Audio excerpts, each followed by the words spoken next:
vraiment des acteurs. Il faut beaucoup imaginer, même pour moi, que ce sont des acteurs. Voilà, hein? C'est pas une chaussette, c'est une femme, n'est-ce pas? Elle est belle.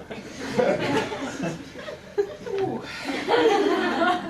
Je suis nerveuse maintenant. Bon. Bonjour mes enfants. Moi je m'appelle Aucun Travail. Je viens vous raconter une histoire très bizarre. Donc autrefois j'étais un vrai feignant. Je ne faisais jamais les courses, ni la lessive, ni les ménages, ni aucun travail et donc mon nom. Donc j'habitais chez ma mère jusqu'à mon 25e anniversaire. Ma mère travaillait dur pour me supporter, mais un jour elle m'a dit « Aucun travail, il faut que tu quittes la maison. Tu as 25 ans et tu ne fais rien. » Elle a une voix très masculine aussi. Tu ne m'aides jamais.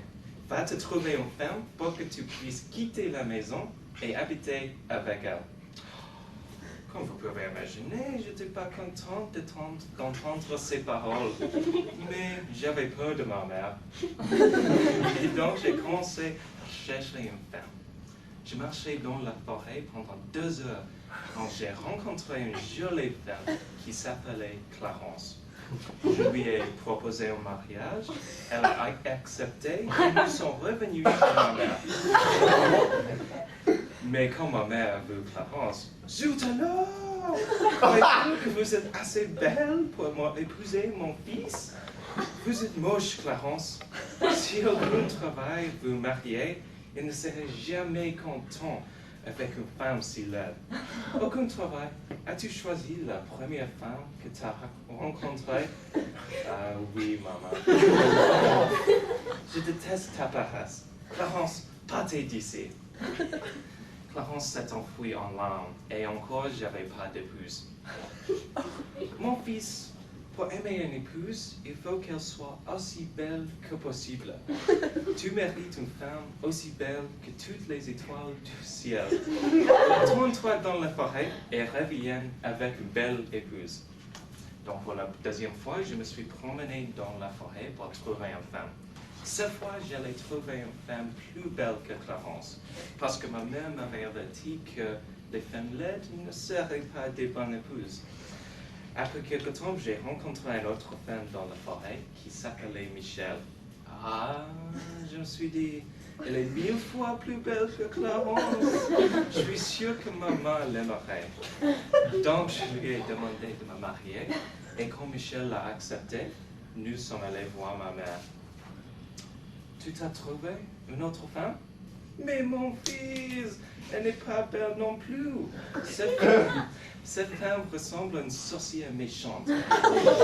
Disparaissez, sale femme. Et comme ça, j'ai perdu ma deuxième fiancée. Mais maman, où peux-je trouver une femme qui est assez belle pour moi? La femme la plus belle du monde. Ah, mon fils, il y en a une dans la prochaine ville. 20 km d'ici. 20 km? Je ne peux pas y marcher. Est-ce qu'il y a des belles fermes plus proches? Non. Vas-y vite. Donc, j'avais pas de choix. J'ai démarré, mais après 5 km, j'en avais marre. J'étais fatigué et comme vous le savez, j'aime pas faire un effort spécial. Je me suis assis au-dessus d'un arbre pour dormir. Mais tout d'un coup, un loup est arrivé. Bonjour! Je m'appelle Grande Dente. Qu'est-ce que vous faites? Je lui ai raconté mon histoire. Ah, je vous comprends bien. Moi, je n'aime pas beaucoup travailler.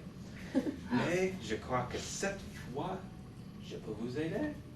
J'ai un bateau et je peux vous amener jusqu'aux villes où habite cette femme. Vraiment? Vous le feriez pour moi? Oui, bien sûr. Suivez-moi. Nous sommes montés dans le bateau, mais après quelques minutes, le loup a arrêté à ramer le bateau. Pourquoi est-ce qu'on arrête? J'ai faim. Je veux déjeuner. mais je ne vois pas de repas dans ce bateau. Donc, il faut que je vous mange. Ah! Mes enfants, écoutez bien. La paresse est vraiment dangereuse et ne vaut pas les problèmes qui viennent. Merci.